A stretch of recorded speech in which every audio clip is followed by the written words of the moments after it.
नमस्कार दोस्तों, स्वागत है आपका अंचल पर की बड़ी खबर के साथ एक बार फिर से आपके सामने मौजूद है, जहां पर चलेंगे सबसे पहले और बड़ी खबर में आपको बताएंगे। भारत जोड़ो यात्रा के दौरान कुछ ऐसा हो गया दुर्घटना, जिसके बाद राहुल गांधी ने पार्टी कार्यकर्ताओं के साथ कंधे से कंधा मिलाकर खड़े होने का लिया फैसला। हो रही है जमकर तारीफ, बताएंगे क्या है ये पूरा मामला दोस्तों। इसी के साथ में भारत जोड़ो यात्रा को लेकर बौखलाई बीजेपी ने एनिमेटेड वीडियो जारी किया। कांग्रेस पार्टी ने अपने तरीके से दिया है करारा जवाब। और इसी के साथ में नागपुर के नाहर समिति के इलेक्शन में कांग्रेस पार्टी और महागठबंधन की बल्ले बल्ले की खबरें सामने आ रही है दोस्तों। इसी के साथ में आपको बताएंगे गुजरात के अंदर भाजपा के मुख्यमंत्री का बनासकांठा में हुआ है जोरदार विरोध। और इसी के साथ में कांग्रेस पार्टी आज तय करेगी अपना भविष्य, कौन 2024 में कांग्रेस पार्टी का नेतृत्व संभालेगा। होने वाले हैं वोट, राहुल गांधी और सोनिया गांधी के साथ साथ पूर्व प्रधानमंत्री डालेंगे वोट। वहीं पर महात्मा गांधी के साबरमती आश्रम से कांग्रेस पार्टी 5 दिशाओं में गुजरात में निकालने वाली है यात्रा, हो गई पूरी तैयारी। वही दोस्तों गुजरात के अंदर कौन होगा किंग मेकर और हिमाचल प्रदेश में किसकी बनेगी सरकार। शॉटगन शत्रुघ्न सिन्हा ने बताई है किस और बह रही है हवा, बताएंगे दोस्तों क्या है ये पूरा मामला। इसी के साथ में एक एक करके चलेंगे सभी बड़ी अपडेट की तरफ। लेकिन उससे पहले अगर आप भी मानते हैं कि गुजरात के अंदर 27 साल पुरानी सरकार बीजेपी की खतरे में दिखाई दे रही है और आने वाले दिनों के अंदर हो सकता है बड़ा परिवर्तन, तो इस वीडियो को लाइक करके लाल बटन दबाकर चैनल को सब्सक्राइब करके घंटी को दबाकर कमेंट बॉक्स में अपनी राय जरूर लिखकर बताइएगा। रुक करते हैं पहली और बड़ी खबर की तरफ, जहां पर कांग्रेस पार्टी की भारत जोड़ो यात्रा के दौरान एक बड़ा हादसा हो गया। ये हादसा कर्नाटका में हुआ है, जहां पर पदयात्रा में शामिल 4 कार्यकर्ता करंट की चपेट में आ गए। करंट की चपेट में आने पर कांग्रेसी कार्यकर्ताओं को गंभीर रूप से घायल होने के बाद अस्पताल में भर्ती कराया गया दोस्तों। और इस दौरान उनका उपचार चल रहा है। वहीं राहुल गांधी का कार्यक्रम किसी और दिशा में लगने वाला था, लेकिन जैसे उन्होंने सुना कि उनके कार्यकर्ताओं को करंट लगा है, अपने पार्टी के कार्यकर्ताओं से मुलाकात करने के लिए अस्पताल पहुंचे और उनके कंधे पर हाथ रखते हुए कहा कि आपके साथ पूरी कांग्रेस पार्टी खड़ी है। और इसी खबर का जिक्र करते हुए कांग्रेस पार्टी के प्रवक्ता रणदीप सिंह सुरजेवाला ने कहा कि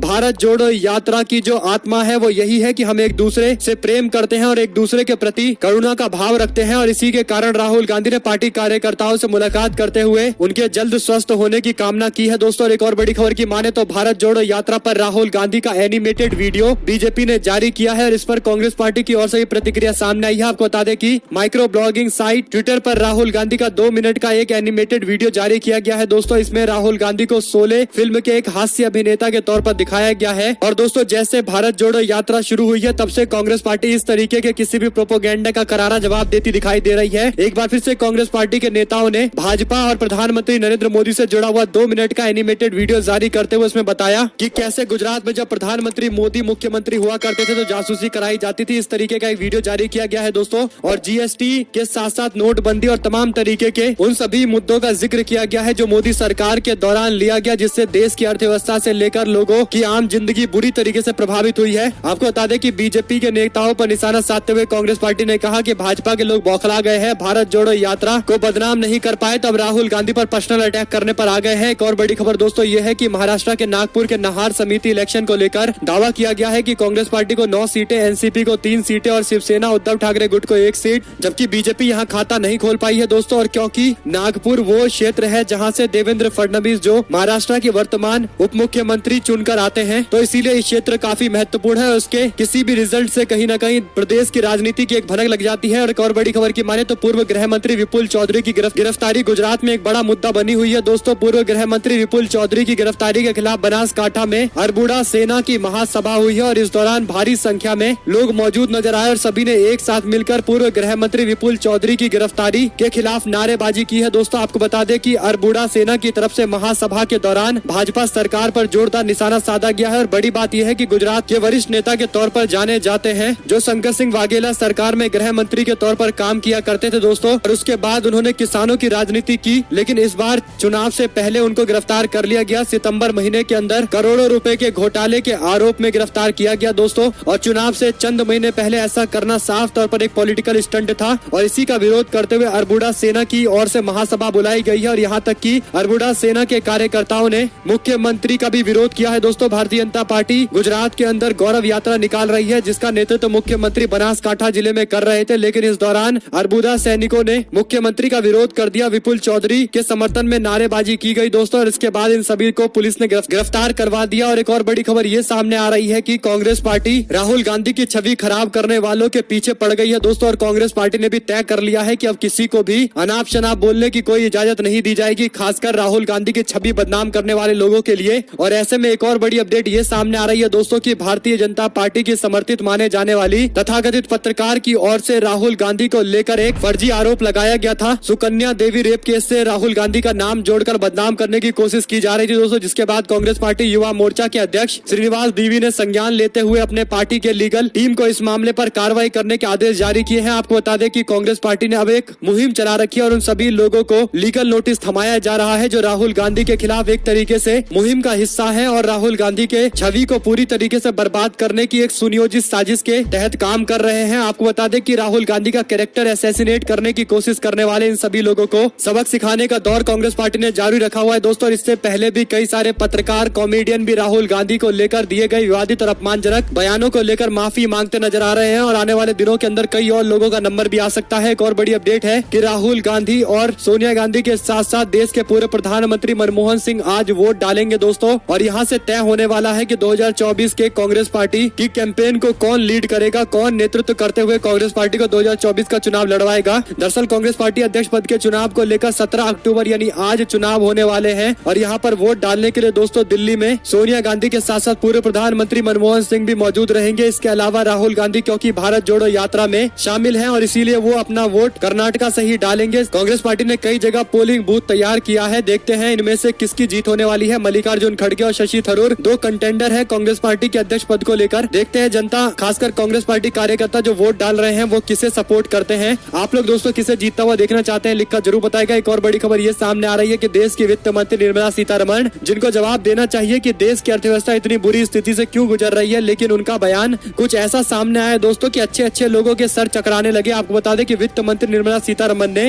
डॉलर के मुकाबले रुपया कमजोर होने वाले सवाल पर जवाब देते हुए रविवार को कहा कि रुपया कमजोर नहीं हो रहा बल्कि डॉलर मजबूत हो रहा है। यानी मीडिया वाले ने उनसे सवाल पूछा था कि देश का रुपया लगातार गिरता जा रहा है जिसके कारण भारत महंगाई की चपेट में आ रहा है, क्योंकि देश के अंदर एनर्जी ज्यादातर बाहर से ही मंगवाई जाती है, चाहे ऑयल हो या फिर कोयला हो, और क्योंकि डॉलर के मुकाबले रुपया कमजोर हो रहा है दोस्तों तो बाहर से आने वाली चीजें भी भारत के लिए महंगी पड़ रही है, जिसके कारण देश में महंगाई बढ़ती जा रही है। इस पर वित्त मंत्री ने अजीबोगरीब बयान देते हुए कहा कि हमारा रुपया कमजोर नहीं हो रहा बल्कि डॉलर मजबूत हो रहा है। यानी दोस्तों बड़ा ही अद्भुत बयान दिया गया है। आपको बता दें कि वित्त मंत्री निर्मला सीतारमण ने ये जो बयान दिया है दोस्तों, इसमें कोई ज्यादा चौंकने वाली बात इसलिए भी नहीं है क्योंकि प्रधानमंत्री नरेंद्र मोदी ने ऐसा बयान देके पहले ही रिकॉर्ड बना लिया है। आपको बता दें कि देश के प्रधानमंत्री नरेंद्र मोदी ने एक बार बयान देते हुए कहा था कि दुनिया के अंदर क्लाइमेट चेंज नहीं हो रहा बल्कि हमारी सहने की क्षमता कम हो रही है। और प्रधानमंत्री के इस बयान की काफी चर्चाएं भी हुई थी और लगातार होती रहती है दोस्तों। लेकिन एक बात तय है कि बीजेपी के नेताओं की तरफ से कुतर्क वाले बयान, जिसका ना तो कोई सिर होता है ना कोई पैर होता है, वो आने लगातार जारी है। और इसी क्रम में वित्त मंत्री का यह बयान माना जा सकता है जो कहती है कि रुपया कमजोर नहीं हो रहा बल्कि डॉलर मजबूत हो रहा है। एक और बड़ी खबर की माने दोस्तों तो गुजरात के अंदर कांग्रेस पार्टी अपने अभियान को भारत जोड़ो यात्रा के तर्ज पर ले जाने की कोशिश कर रही है। कांग्रेस पार्टी को मिल रहे भारत जोड़ो यात्रा में समर्थन के बाद अब औपचारिक तौर पर गुजरात के अंदर कांग्रेस पार्टी अपनी यात्रा का शुभारंभ करने वाली है। कांग्रेस पार्टी साबरमती आश्रम से 5 अलग अलग दिशाओं के अंदर यात्रा निकालेगी दोस्तों। इसकी तैयारी में कांग्रेस पार्टी के लोगों ने पूरी जान झोंक दी है। आपको बता दें कि कांग्रेस पार्टी के अनौपचारिक तौर पर कई नेताओं की अलग अलग रैलियां, अलग अलग यात्राएं चल रही है। उसके बाद अब कांग्रेस पार्टी फैसला ले रही है दोस्तों कि गुजरात के अंदर 5 यात्राएं निकालकर राज्य के सारे वोटरों को कंसोलिडेट किया जाएगा। वहीं आपको बता दें कि जनता पोल की ओर से दावा किया गया है कि हिमाचल प्रदेश में कांग्रेस पार्टी को 46 से 48 सीटें, जबकि भाजपा को 18 से 20 सीटें, अदर्स को 0 से 2 सीटें, आम आदमी पार्टी को 0 सीटें मिल सकती है। और इस ओपिनियन पोल को काफी वायरल बताया जा रहा है। वहीं आपको बता दें कि भारतीय जनता पार्टी 1951-52 में पहली वो पार्टी थी जिसने कहा था कि 2 निशान, 2 विधान, 2 संविधान नहीं चलेगा एक देश के अंदर। जेपी नड्डा अपने पार्टी के कार्यकर्ताओं को दिल्ली में संबोधित कर रहे थे दोस्तों और इस दौरान उनकी तरफ से ये बयान दिया गया है। आपको बता दें कि जेपी नड्डा जिस पार्टी के राष्ट्रीय अध्यक्ष हैं भारतीय जनता पार्टी के, उस पार्टी का गठन 1980 में किया गया था। लेकिन जेपी नड्डा की माने तो बीजेपी ने 1951-52 में ही ये बयान दे दिया था। आप लोग समझ सकते हैं कि जिस पार्टी के राष्ट्रीय अध्यक्ष है उन्हीं को शायद नहीं पता है कि उनके पार्टी का फाउंडेशन ईयर कौन सा है। यानी आप समझ सकते हैं कि किस तरीके से भाजपा चल रही है दोस्तों। एक और बड़ी खबर की माने तो गुजरात में किंग मेकर बनेंगे केजरीवाल, हिमाचल प्रदेश में कांग्रेस पार्टी की बनेगी सरकार। ये बयान बिहार के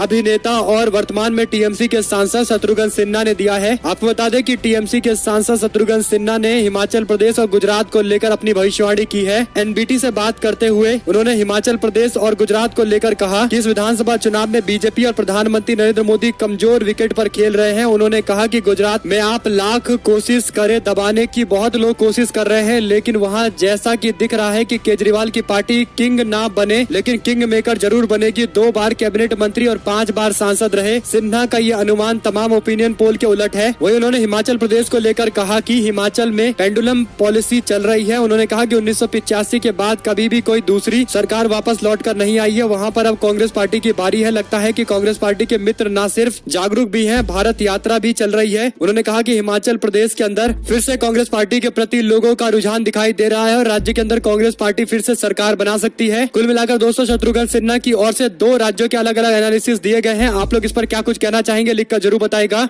इनमें से कौन सी बातों से आप इत्तेफाक रखते हैं और कौन से नहीं, ये भी लिखकर जरूर बताएगा। एक और बड़ी खबर यह है कि गुजरात के अंदर कांग्रेस पार्टी अपने स्तर पर इतनी बड़ी बड़ी रोड शो रैलियां कर रही है दोस्तों कि अपने आप में ऐसे नजारे किसी और पार्टी के नजर नहीं आते हैं। विजापुर के अंदर गुजरात युवा कांग्रेस ने परिवर्तन यात्रा निकाली है। यहाँ पर भी प्रचंड जन समर्थन देखने को मिल रहा है। साथ साथ आपको बता दें कि हिमाचल प्रदेश के अंदर क्या कांग्रेस पार्टी के पक्ष में माहौल है, क्योंकि बीजेपी के नेता ने फिर से कांग्रेस पार्टी का दामन थामा है। दोस्तों दरअसल हिमाचल प्रदेश के जिला कुल्लू के अंदर बीजेपी के जिला मीडिया प्रभारी रह चुके राजेंद्र चौधरी ने कांग्रेस पार्टी का दामन थाम लिया। चौधरी ने एक दिन पहले भारतीय जनता पार्टी की सदस्यता से इस्तीफा दिया था और साथ ही साथ बीजेपी के कुछ नेताओं पर गंभीर आरोप लगाए थे, लेकिन रविवार को उन्होंने विधायक सुंदर सिंह ठाकुर की मौजूदगी में कांग्रेस पार्टी ज्वाइन कर ली। विधायक सुंदर सिंह ठाकुर ने उनका पार्टी में कांग्रेस पार्टी का पटका पहनाकर स्वागत किया है। इस मौके पर विधायक सुंदर ठाकुर ने कहा कि चौधरी ने कांग्रेस पार्टी में आने के साथ साथ कांग्रेस पार्टी को मजबूत करने का काम किया है। वहीं पर उन्होंने कहा कि भारतीय जनता पार्टी में 15 वर्ष तक उन्होंने मीडिया सेल के प्रभारी और मीडिया प्रकोष्ठ के संयोजक के तौर पर काम किया है। उनके आने से पार्टी को फायदा मिलेगा। कांग्रेस पार्टी की विचारधारा, नीति और कार्यशैली से प्रभावित होकर हमारे साथ में जुड़े हैं। वहीं मनीष सिसोदिया को सीबीआई ने समन भेजा है। दोस्तों जल्द गिरफ्तारी हो सकती है। संजय सिंह ने दावा किया है कि पहले पूछताछ की जाएगी और उसके बाद दिल्ली के उप मुख्यमंत्री मनीष सिसोदिया को गिरफ्तार किया जाएगा। हालांकि क्या कुछ कदम सीबीआई उठाती है दोस्तों, आप तक अपडेट पहुंचाते रहेंगे। एक्साइज ड्यूटी यानी शराब से जुड़े हुए मामले पर आम आदमी पार्टी की सरकार पहले ही सीबीआई के निशाने पर है। और एक और बड़ी खबर की माने तो हिमाचल प्रदेश में भाजपा में गुटबाजी इतनी ज्यादा बढ़ गई है कि बीजेपी को वोट कराना पड़ रहा है। हिमाचल प्रदेश विधानसभा चुनाव के लिए टिकट बंटवारे को लेकर बीजेपी के भीतर जबरदस्त गुटबाजी देखने को मिल रही है। इसी वजह से उम्मीदवारों के बारे में फीडबैक लेने के लिए कार्यकारिणी सदस्यों और फ्रंटल संगठनों को तैयार किया गया है और पदाधिकारियों से वोटिंग कराने का फैसला लिया गया है। दोस्तों इसके लिए रविवार सुबह बीजेपी हाईकमान ने दिल्ली से प्रदेश के चारों संसदीय क्षेत्रों के मुख्यालय पर 4 हेलीकॉप्टर भेजे थे। शिमला, मंडी, हमीरपुर और कांगड़ा के धर्मशाला पहुंचे इन हेलीकॉप्टर में विधानसभा सीट वाइज मतपेटियां भेजी गई थी, जहां पर वोट डालने के लिए कहा गया और इन सभी पदाधिकारियों के द्वारा जानकारी जो दी गई है उन सभी कैंडिडेट के बारे में बीजेपी का केंद्रीय नेतृत्व फैसला लेगा। दोस्तों दरअसल हिमाचल प्रदेश में गुटबाजी से बचने के लिए बीजेपी ये फैसला ले रही है और आज से हिमाचल प्रदेश में नामांकन भी शुरू हो जाएंगे और उसके बाद देखते हैं कौन सी पार्टी जल्दी जल्दी नाम की घोषणा करती है। भारतीय जनता पार्टी ने वोटिंग कराकर फैसला लिया है कि आगे निर्णय लेंगे, लेकिन इससे क्या बगावत रुकेगी, एक बड़ा सवाल रहेगा दोस्तों। वहीं पर आने वाले विधानसभा चुनाव को लेकर 3 राजनीतिक दल जोर आजमाइश कर रही है। आम आदमी पार्टी के कई नेता कांग्रेस पार्टी में शामिल होने की तैयारी कर रहे हैं। आपको बता दें कि गुजरात के सूरत से जुड़ी हुई बड़ी खबर सामने आ रही है, जहां पर आम आदमी पार्टी के कई नेता और कार्यकर्ता कांग्रेस पार्टी में शामिल होंगे। एक सप्ताह से ये तैयारी चल रही है। पार्टी अंतर कलह से गुजर रही है दोस्तों। दरअसल पूर्व कॉर्पोरेटर कांग्रेस पार्टी छोड़कर बीजेपी में शामिल हो गए थे। इसके बाद से पार्टी के कई और नेता काफी नाराज हैं और अब कांग्रेस पार्टी की ओर रुख कर सकते हैं। कांग्रेस पार्टी भी इसकी तैयारी कर रही है दोस्तों। दरअसल आम आदमी पार्टी जैसे जैसे अपने कैंडिडेट की लिस्ट की ऐलान कर रही है, उसके बाद से इस तरीके की खबरें सामने आ रही है। वहीं पर हिमाचल प्रदेश में बीजेपी के 12 एमएलए की खतरे में है टिकट, 2 मंत्री भी टारगेट पर है। एंटी इनकम्बेंसी से निपटने के लिए भाजपा ये फैसला लेना चाहती है। आप लोग इसे किस तरीके से देखते हैं लिखकर जरूर बताएगा। और एक और बड़ी अपडेट की माने तो महाराष्ट्र के अंधेरी ईस्ट के अंदर उपचुनाव होने वाले दोस्तों और उपचुनाव में शिवसेना उद्धव ठाकरे गुट और शिंदे गुट दोनों कैंडिडेट उतारेंगे। बड़ी बात यह है कि यहीं से तय होना है कि असली शिवसेना कौन सी है। लेकिन इस बीच एक नया मोड़ आया है दोस्तों। महाराष्ट्र नवनिर्माण सेना के प्रमुख राज ठाकरे ने रविवार को उप मुख्यमंत्री देवेंद्र फडणवीस को पत्र लिखा है। पत्र में उन्होंने अंधेरी पूर्व विधानसभा क्षेत्र से आगामी 3 नवंबर को होने वाले उपचुनाव के लिए भाजपा उम्मीदवार को मैदान में नहीं उतारने का अनुरोध किया है, जो दिवंगत विधायक रमेश लटके के निधन के कारण खाली हुई है। फडणवीस को संबोधित करते हुए पत्र में उन्होंने लिखा कि रमेश लटके की पत्नी ऋतुजा लटके चुनावी मैदान में उतरी हुई है। मेरा आपसे निवेदन है कि आप इस सीट पर अपना उम्मीदवार न उतारे, उनको चुनाव जीतने दे। उनकी पत्नी विधायक बन जाएंगी, यही दिवंगत आत्मा को श्रद्धांजलि होगी। इससे पहले दोस्तों अंधेरी ईस्ट के अंदर शिवसेना उद्धव ठाकरे गुट ने दिवंगत विधायक रमेश लटके की पत्नी को मैदान में उतारा है, उनको चुनाव लड़ाने के लिए अपना कैंडिडेट बनाया है दोस्तों। उसके बाद अब भाजपा और शिंदे गुट की ओर से अपना कैंडिडेट सामने रखना बाकी है। ऐसे में ये नया मोड़ जो सामने आए, देखते हैं क्या भाजपा